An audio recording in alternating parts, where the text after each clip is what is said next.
सभी सदस्य कहो या सक्रिय कार्यकर्ता भी हैं। आप आज आए हैं खास करके हमारे पास। हालांकि ये कोई हमारा भी प्री प्लान नहीं था और आपका भी नहीं था, और आप आए तो हमें आज बहुत अच्छा लगा। और आज हम देखेंगे कि वैसे तो हम स्वतंत्रता दिवस की सबको शुभकामनाएं देते हैं और समझते हैं कि हमको आज़ादी मिली तो उसका हम जश्न भी मनाते हैं। डेफिनेटली ये हमारे लिए बहुत गर्व की बात है।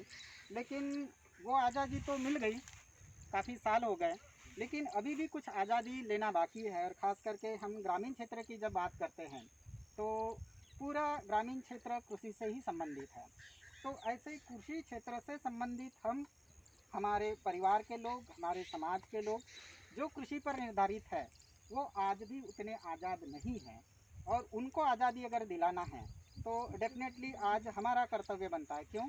क्योंकि हम नए युग के लोग हैं, हमारे पास नई टेक्नोलॉजी है और हमारे पास वो रिसोर्स है। तो कुछ प्रयोग हम ज़रूर करने चाहिए और हमारा कंट्रीब्यूशन होना चाहिए कि हम हमारे किसान भाई बहनों को इससे आज़ाद कैसे करें। अभी आज भी आपने सुना जो हमारे प्राइम मिनिस्टर नरेंद्र मोदी जी ने अपने संबोधन में बहुत सारी बातें कही, लेकिन वो सारी बातें नेचुरली पूरक है हमारे लिए।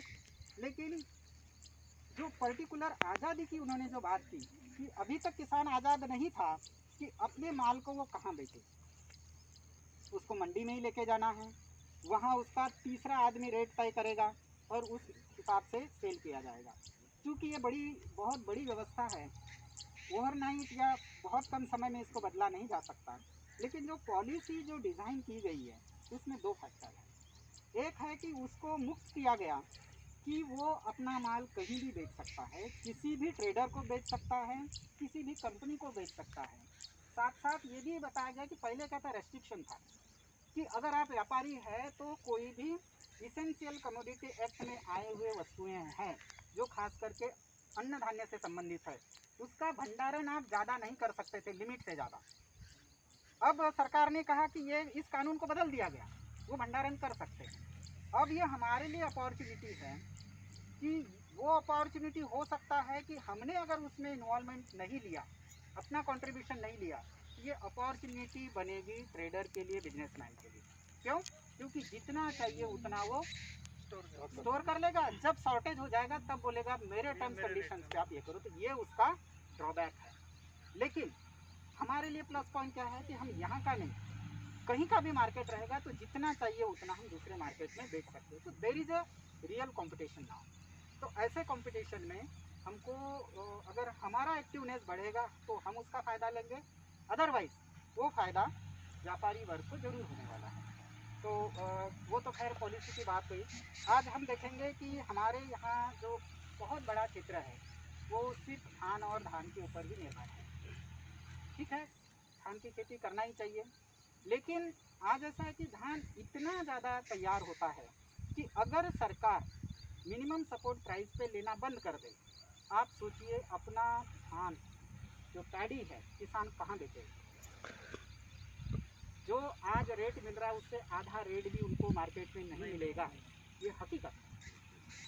सरकार खरीदती है क्योंकि किसानों को उनको सामान, लेकिन खरीद के फिर वो और कहीं जाता है, मिलिंग होता है, फिर कितना खर्च होता है, फिर 2 रुपये किलो से आता है, वो अलग कहानी है। तो क्या हम ऐसा डाइवर्सिफिकेशन करें कि जिसके वजह से हम हमारे कृषि से ऐसा उत्पादन निकालें जिसकी हमारे भारत को ज़रूरत है। आज लकड़ा इतना ज़्यादा मात्रा में इंपोर्ट किया जाता है विदेश से, खास करके मैं साग की बात करूँ, टीक वुड की बात करूँ, तो मैक्सिमम वुड ये इंपोर्ट किया जाता है और उसके बाद उसके फर्नीचर्स बनाए जाते हैं। बहुत सारे ऑयल्स हैं, ऑयल हम जो एडिबल ऑयल्स है वो भी हम इंपोर्ट करते हैं। तो अभी हमने ये सोचा है कि अगर सागौन का लकड़ा ही इंपोर्ट हो रहा है तो क्या हम हमारे थोड़े खेती को कन्वर्ट नहीं कर सकते। अभी तक बहुत सारे लोग आए, उन्होंने योजनाएं दी कि ये लगाओ वो लगाओ सागौन लगाओ, लेकिन टेक्नोलॉजी का अभाव होने की वजह से जो सागौन लगाया, आज इस रोड से आप आते हैं, जब मैंने यहाँ के ज़मीन हमने खरीदा और जब आते थे तब भी वो उतने ही बड़े थे, आज 15 साल हो गए वो उतने ही बड़े हैं। तो जब 15 साल में उसका न गर्थ बढ़ रहा है, न लकड़ा बढ़ रहा है, न ग्रोथ हो रही है, तो उसका बेनिफिट किसान को नहीं मिल पाता। तो ये पौधा ऐसा है, इसको ऑस्ट्रेलियन टिक कहते हैं।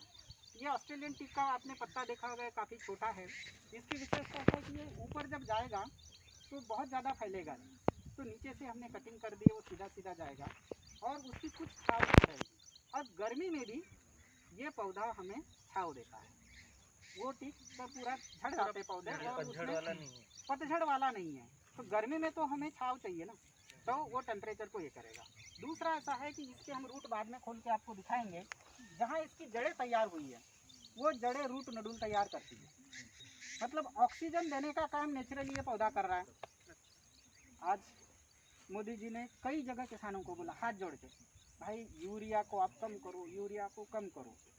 क्यों? क्योंकि उनके पास डाटा है कि वो हमारे ज़मीन को नुकसान कर रहा है, पहली बात। दूसरी बात यह है कि यूरिया बनाने वाले कंपनी को इतनी ज़्यादा सब्सिडी दी जाती है, जो सेकंड लार्जेस्ट सब्सिडी ये हमारे एग्रीकल्चर प्रोडक्ट के ऊपर, खास करके यूरिया और फॉस्फेट ऑर्गेनिक जो फर्टिलाइजर है उनके ऊपर, तो वो भी बचत होगी।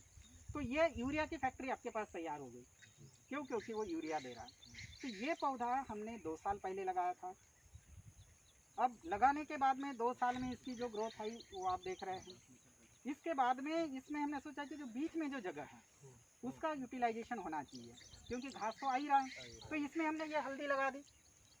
अब हल्दी लगाने के बाद में हल्दी हमको पता है कि वो अपने समय पे निकल जाएगी। हल्दी एक ऐसी चीज़ है, आप इस साल नहीं भी निकालोगे, अगले साल भी निकालोगे तो कोई दिक्कत नहीं। साल भरे में जिस समय आपको लगेगा कि मार्केट में रेट अच्छा है, उस समय आप जितना चाहिए उतना निकालो, बाकी वहीं रख दो, सेफ है वो वहाँ।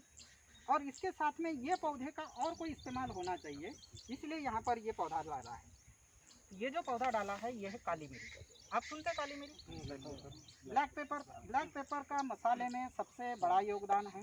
और भी चीज़ें लगाई जा सकती, लेकिन हमने ट्रायल इससे किया। क्यों? क्योंकि इसकी जो बेला चढ़ेगी वो पेड़ के ऊपर चढ़ेगी और उससे हमें मिलते रहेगा। तो ये 10 साल बाद मिलेगा, जो भी लकड़ा मिले, ठीक है। ये हमको साल भरे के अंदर में हमको हल्दी मिल जाएगी, 2 साल के बाद हमें काली मिरी निकलेगी। तो उसका जो कॉम्बिनेशन है वो बना रहेगा और ऐसी तीनों प्रकार की फसल हम उगा सकते हैं। और ये फसल ऐसी है कि जिसके ऊपर किसी भी केमिकल फर्टिलाइज़र या पेस्टिसाइड का इस्तेमाल करने की ज़रूरत नहीं पड़ती, पर्यावरण को पूरक है। और इस तरीके से हम इसकी खेती को एक अच्छा मॉडल बना के, ठीक है, हम पूरा नहीं कर सकते, थोड़ा तो करें, शुरुआत तो कर सकते हैं। धान गेहूँ उतना उगाओ जितनी मेरे को ज़रूरत है, ज़्यादा की आज ज़रूरत है ही नहीं, स्टॉक पड़ा है। तो बाकी इसमें इस तरीके से हम करेंगे तो एक नया डाइवर्सिफिकेशन हो सकता है। इसमें बहुत सारे लोग आज तक आए, ये प्लांट लगाओ, वो प्लांट लगाओ, एकड़ में इतना कमाओ उतना कमाओ, वो कुछ भी कहे, लेकिन हमको सोचना है कि ये वायबल कितना है, हम लगा के देखें। अब 2 साल में अगर ये पौधा इतना बड़ा हो गया है, गर्मी में इसको कोई पानी नहीं दिया गया, तो अगर पानी देते, अच्छा ये करते तो शायद और ज़्यादा बड़ा होता।